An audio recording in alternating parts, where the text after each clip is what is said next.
ओम साई राम। आपका स्वागत है साई इंद्रा चैनल पर। आज मैं आप लोगों को एक ऐसा अनुभव सुनाऊंगी जिसे सुनकर आपको साई के होने का एहसास होगा। तो चलते हैं कहानी की ओर। माधवी नाम की एक महिला हैं। ये एक संपन्न परिवार से हैं। इनका बेटा जो 14 साल का है बहुत दिनों से बीमार था। माधवी जी अपने बेटे का बहुत इलाज करवाया, बहुत महंगे महंगे दवाई करवाई, अच्छे अच्छे डॉक्टरों को दिखाया, पर उनके बेटे की हालत दिन प्रतिदिन और ख़राब होती जा रही थी। माधवी जी बताती हैं, ना जाने ऐसा क्या मर्ज था जो डॉक्टर भी नहीं समझ पा रहे थे। माधवी जी सभी मंदिरों में भगवान के आगे मन्नतें मांगी, माथा टेका, रोया, भगवान को मनाया, पर कोई फ़ायदा नहीं हुआ। एक दिन माधवी की एक सहेली उनसे मिलने आती है। उन्होंने साईं बाबा की उदी की पैकेट निकालते हुए कहा, मैं शिरडी गई थी, उदी साईं बाबा की है। तुम अपने बेटे को ये उदी पानी में थोड़ा थोड़ा डालकर पिलाओ, शायद बाबा की कृपा इस पर हो जाए।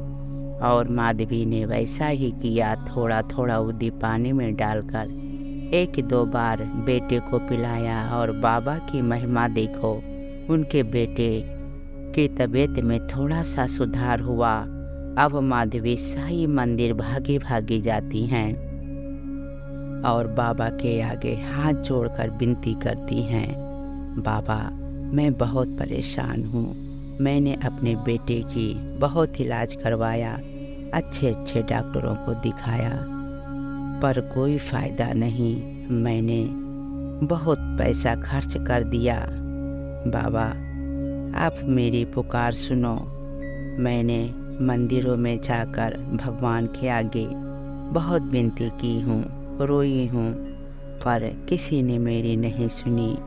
अब मैं बाबा आपके आगे हाथ जोड़कर विनती करती हूँ, मेरे बेटे की तबीयत ठीक कर दीजिए। मैं ये एहसान आपका जीवन भर नहीं भूलूंगी। अगर आपने मेरे बेटे की तबीयत ठीक कर दी तो मैं आपके बताए हुए मार्ग पर चलूँगी और सबका भला करूँगी। माधवी जी की ऐसी पुकार सुनकर बाबा दौड़े दौड़े चले आए और उनके बेटे की तबीयत अब धीरे धीरे ठीक होने लगी। माधवी जी अपने बेटे को दवाई के साथ थोड़ी थोड़ी उदी देती हैं। कुछ दिनों में उनके बेटे की तबीयत एकदम ठीक हो जाती है और माधवी जी बताती हैं उनके बेटे की तबीयत फिर दोबारा कभी खराब नहीं हुई। उनका बेटा अब 24 साल का हो गया है और बहुत समझदार, पढ़ाई में सबसे आगे प्रथम आता है। माधवी का अब पूरा परिवार साईं भक्त बन चुका है। वह हर साल बाबा के दर्शन करने शिरडी जाती हैं। तो ये प्यारा सा अनुभव आपको कैसा लगा ज़रूर बताइएगा और चैनल को सब्सक्राइब करिएगा। धन्यवाद। ओम साईं राम।